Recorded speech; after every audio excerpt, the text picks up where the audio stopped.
Now to the crisis in Ukraine. Demonstrators rallied in Kiev's Independence Square Saturday to protest the city's efforts to clear the area. Activists burned tires, and set off Molotov cocktails to keep their barricades from being dismantled. The protest camp was the nerve center of the uprising that ousted President Viktor Yanukovych in February. Protesters say they won't leave until the new government and president-elect carry out important reforms. Meanwhile, the situation in eastern Ukraine is becoming increasingly erratic, fueling an atmosphere of instability. 6 more separatists were reportedly killed. More than 1,000 rallied in Donetsk, calling on Russia to protect them from Ukraine's military. As CCTV's Stephanie Fried reports, war-related crimes and militia infighting are on the rise. Citizens who called for independence now fear those fighting for it. Carnage, crime, chaos. As fighting rages between Ukraine military and armed militia seeking independence from Kiev's central government, a sense of lawlessness is increasing.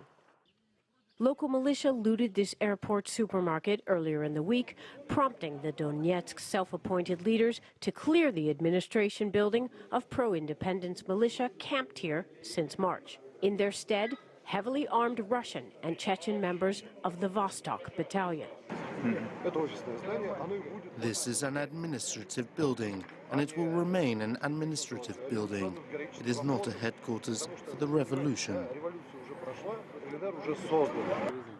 But a day later, suspected looters were back. As seen here, they do not take kindly to witnesses. No, they're heading our way. A nightly curfew is meant to keep residents safe within their homes, but even during daylight hours, shop owners afraid of looting have boarded up windows and locked doors. I tried to talk to local business owners in the city about whether they're feeling intimidated keeping their businesses open. They won't appear on camera.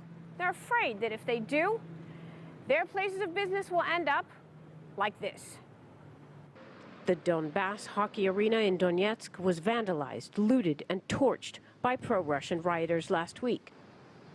It's tough to fathom why a hockey club would be targeted, but then again, chaos is often random. The people of eastern Ukraine are trying to maintain routine and a semblance of normalcy.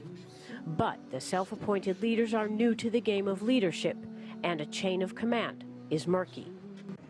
As the conflict in the east wears on, and militias increasingly rule the streets, it will take more than guns to maintain order here.